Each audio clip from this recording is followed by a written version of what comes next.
ternyata gue juga setuju sama Uwas soal ini. Bahwa kalau gue mungkin sebutnya ada unclean spirit, oke, di patung. Ketika patung yang dibuat oleh manusia disembah. Wait. Sebelum lo mau komentar, lo harus baca dulu. Ini again buat orang-orang yang mengakui sebagai pengikut Yesus. Oke. Gue pengen kalian baca dulu Yesaya 44 ayat 13 sampai 20. Baru lu bisa komentar di bawah. Oke, lu harus baca itu dulu, baru lu bisa komentar. Sebelum lu baca itu, jangan komentar dulu. Jadi hari ini saya mau membahas tentang Yesaya 44 ayat 13 sampai 20. Yang kata Daniel Mananta, jangan komen dulu sebelum baca Yesaya 13 sampai 20. Oke. Jadi dalam video ini saya baca aja langsung dari ayat 1 supaya jelas ceritanya seperti apa ya. Jangan kita baca separuh-separuh. Ini Yesaya 44 ya. Boleh dilihat. Saya baca awal jalur ceritanya mulai ayat 1. Perikopnya, Tuhan satu-satunya Allah. Ayat 1. Tetapi sekarang dengarlah, hai Yakub hambaku dan hai Israel yang telah kupilih. Beginilah firman Tuhan yang menjadikan engkau, yang membentuk engkau sejak dari kandungan, dan yang menolong engkau. Janganlah takut, hai hambaku Yakub dan hai Yesrun yang telah kupilih. Sebab aku akan mencurahkan air ke atas tanah yang haus, dan hujan lebat ke atas tempat yang kering. Aku akan mencurahkan rohku ke atas keturunanmu, dan berkatku ke atas anak cucumu.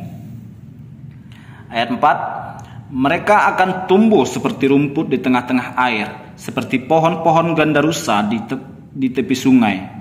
Yang satu akan berkata, aku kepunyaan Tuhan, dan yang lain menyebut dirinya dengan nama Yakub. Dan yang ketiga akan menuliskan pada tangannya kepunyaannya Tuhan, dan akan menggelari istrinya dengan nama Israel. Beginilah firman Tuhan, Raja dan Penebus Israel, Tuhan semesta alam. Akulah yang terdahulu dan akulah yang terkemudian. Tidak ada Allah selain daripadaku. Siapakah seperti aku? Biarlah ia menyerukannya, biarlah ia memberitahukannya dan membentangkannya kepadaku. Siapakah yang mengabarkan dari dahulu kala hal-hal yang akan datang? Apa yang akan tiba, biarlah mereka memberitahukannya kepada kami. Janganlah gentar dan janganlah takut. Sebab memang dari dahulu telah kukabarkan dan kuberitahukan hal itu kepadamu. Kamulah saksi-saksiku. Adakah Allah selain daripadaku? Tidak ada gunung batu yang lain, tidak ada ku kenal. Nah, ini benar-benar Allah sendiri yang berkata. Di sini tidak ada kata patung ya. Nah, ini pada judul yang terpisah baru kita baca. Kebodohan pemujaan patung di ayat 9. Itu artinya kitab ini dituliskan untuk bangsa-bangsa kafir yang tidak menyembah Allahnya Abraham, Allahnya Ishak, Allahnya Yakub, Allahnya Musa. Mereka membuat patung ya. Jadi ini terpisah. Ayat 1 sampai 9 itu adalah Allah yang berfirman kepada bangsa Israel. Namun ayat 9 sampai ayat 20 seperti yang Daniel Mananta katakan, itu bukan Allah yang berfirman. Tapi ini menceritakan bahwa ada umat-umat kafir di luar sana yang membuat kayu menjadi patung dan mereka sembah. Oke? Jadi ini bukan orang Israel yang menyembah patung, tapi bangsa-bangsa kafir yang membuat kayu menjadi patung dan mereka sembah.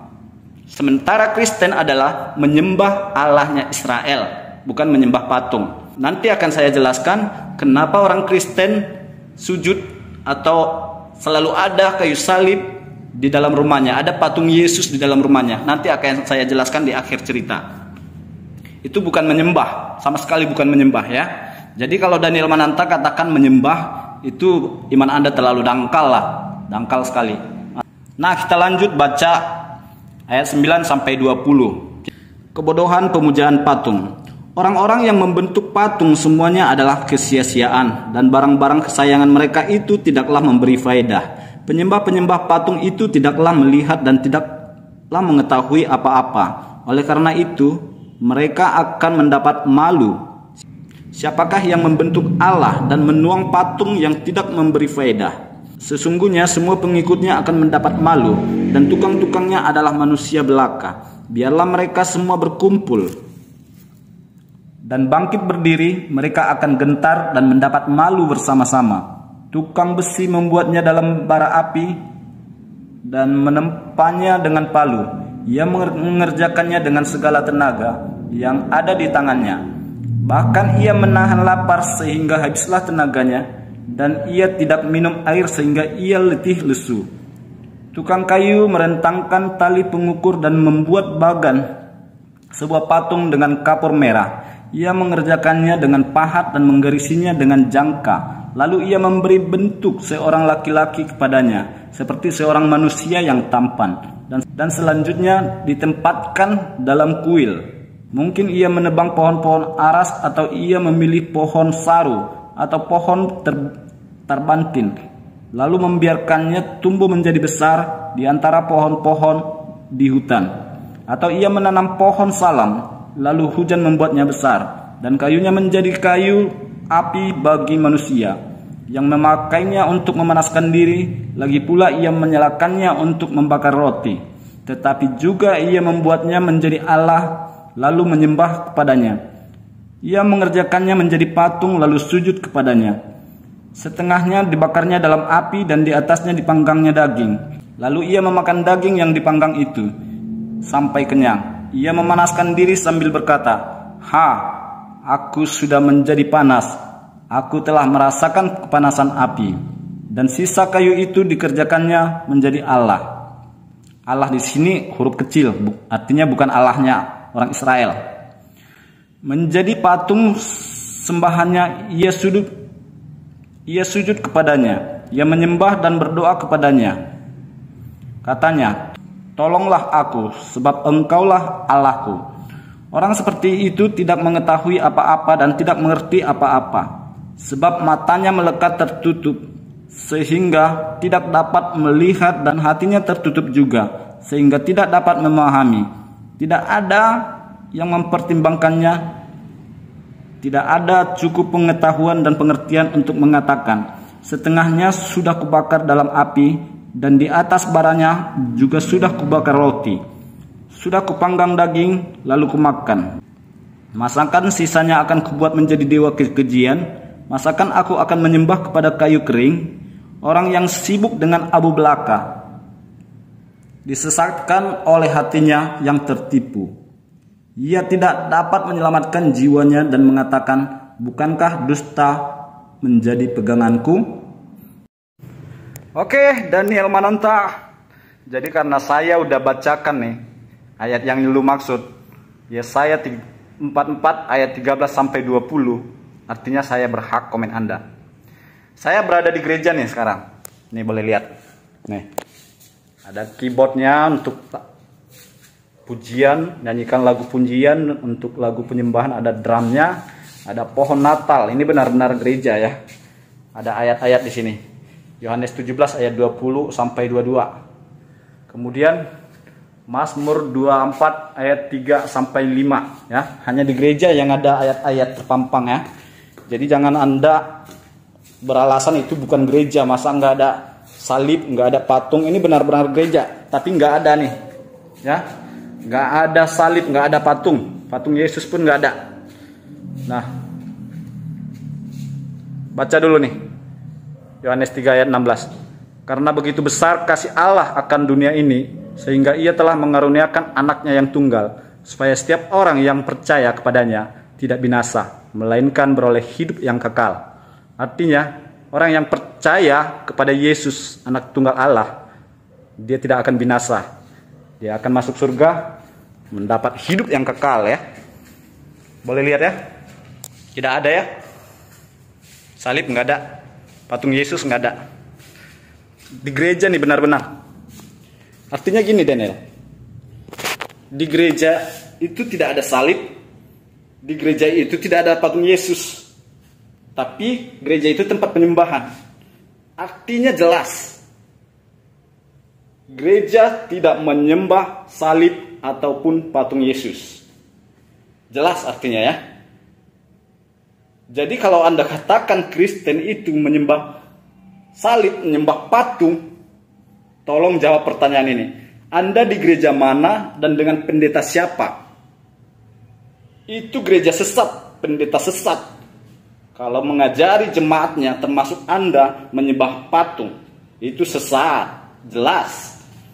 Tolong sebutkan nama pendetanya yang mengajarkan Anda menyembah patung, pendeta siapa dan gereja di mana. Oke?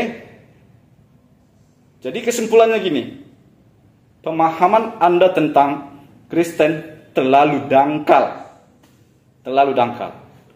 Anda Kristen bisa mengakui Kristen itu menyembah patung. Waduh. Anda disesatkan di mana, Daniel? Jadi jelas ya. Maksud dari video ini sudah jelas ya. Bahwasanya gereja yaitu Kristen tidak menyembah patung, tidak menyembah salib. Nah, sekarang pertanyaannya begini. Kenapa ada orang-orang Kristen begitu melihat patung Yesus ataupun melihat salib, lalu mereka seperti sujud? Nah, saya gambarkan begini. Ini saking tidak adanya salib di gereja ini ya. Saking tidak adanya patung Yesus juga di gereja ini. Saya gambarkan begini aja. Seumpamanya ini foto bapak atau bapak saya, bapakku ya. Ini adalah foto bapakku. Contoh. Ketika aku memandangnya, aku akan mengingat bapakku waktu bermain denganku, waktu menggendongku, saat-saat indah, saat-saat sedih bersama bapakku. Itu melihat foto bapakku. Nah, sama halnya dengan ini seumpama kayu salib. Ini adalah salib. Ketika orang Kristen melihat ini, dia akan mengingat betapa baiknya Tuhan. Karya Tuhan Yesus di kayu salib. Pengudusan menebus dosa saya di kayu salib. Itu akan saya ingat. Saya kenang karya Yesus. Tapi tidak untuk saya sembah. Jelas ya, Daniel? Jadi salib dan patung Tuhan Yesus bukan disembah. Itu hanya media untuk mengenang karya Tuhan Yesus. Bahwasanya Tuhan Yesus telah baik kepada saya, sehingga saya akan selalu mengenang kebaikannya. Dengan melihat salib, saya akan teringat kebaikannya, teringat karyanya pada saya. Jadi, salib dan patung Yesus hanya media, bukan untuk disembah. Jelas ya? Jangan menyesatkan orang-orang Kristen dan jangan membuat hoax di kalangan non-Kristen. Salam damai.